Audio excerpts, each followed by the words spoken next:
Sir Ravi ಅಂದ್ಬಿಟ್ಟು ನಾನು ಉಲ್ಲಾಳ್ ರೋಡಲ್ಲಿ ಹಾಲಿನ ಬೂತ್ ಇಟ್ಕೊಂಡಿದ್ದೀನಿ. ನನಗೆ 4 ವರ್ಷಕ್ಕೆ 1,03,00,000 GST ನೋಟಿಸ್ ಕಳಿಸಿದ್ದಾರೆ. ನಾನು ಹಾಲು ಮಾರ್ಬಿಟ್ಟು ನೋಟಿಸ್ಗೆ ಹೆಂಗ್ ಉತ್ತರ ಕೊಡ್ಲಿ? ನಾನು ಬೆಳಗ್ಗೆ ಬಂದು ಹಾಲು ಮಾರೋದು, ಹಾಲಿನ ದುಡ್ಡು ತಗೊಂಡೋಗಿ ಬ್ಯಾಂಕಿಗೆ ಕಟ್ತೀನಿ, ಬ್ಯಾಂಕಿಂದ ಫೋನ್ ಪೇ ಮಾಡ್ತೀನಿ. ಇವರು ಫೋನ್ ಪೇ ಪೇಟಿಎಂ ಅಲ್ಲಿ ನನಗೆ 1,03,00,000 ರೂಪಾಯಿಗೆ ದುಡ್ಡು ಕಳಿಸಿದ್ದಾರೆ. ಇದಕ್ಕೆ GST ಎಷ್ಟು ಅಂತ ನಾನು ಕಟ್ಲಿ? ಇವ್ರು ಕೇಳೋದು 18%, 10% ಅಂತಾರೆ. ಅಧಿಕಾರಿಗಳು ನಿಮ್ಮನ್ನ ಸಂಪರ್ಕ ಮಾಡಿದ್ರ? ಇಲ್ಲ, ಮಾಡಿಲ್ಲ. ಅವರು ನನಗೆ ಅದೇ ನೋಟಿಸ್ ಬಂದಿದೆ, ಮೊಬೈಲ್ಗೂ ಬಂದಿದೆ, ಲೆಟರಲ್ಲೂ ಬಂದಿದೆ. ನಿಮ್ಮ ಅಡ್ರೆಸ್ ಕಳಿಸಿದ? ಹೌದು, ಅಡ್ರೆಸ್ ತಪ್ಪಿದೆ.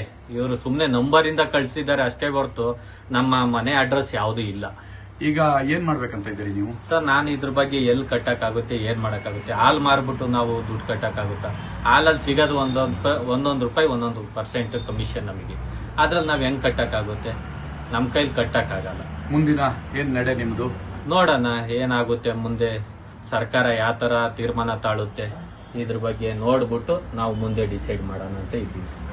ಈಗ ಕರ್ನಾಟಕ ರಾಜ್ಯ ಕಾರ್ಮಿಕ ಪರಿಷತ್ತಲ್ಲಿ ಹೋಗಿ ಅವ್ರನ್ನ ಮೀಟ್ ಮಾಡ್ತಾ ಇದ್ದೀನಿ ಸರ್. ರವಿ ಸರ್ ಮೀಟ್ ಮಾಡೋಣ ಅಂತಾನೆ ಹೋಯ್ತಾ ಇದ್ದೀನಿ ಸರ್.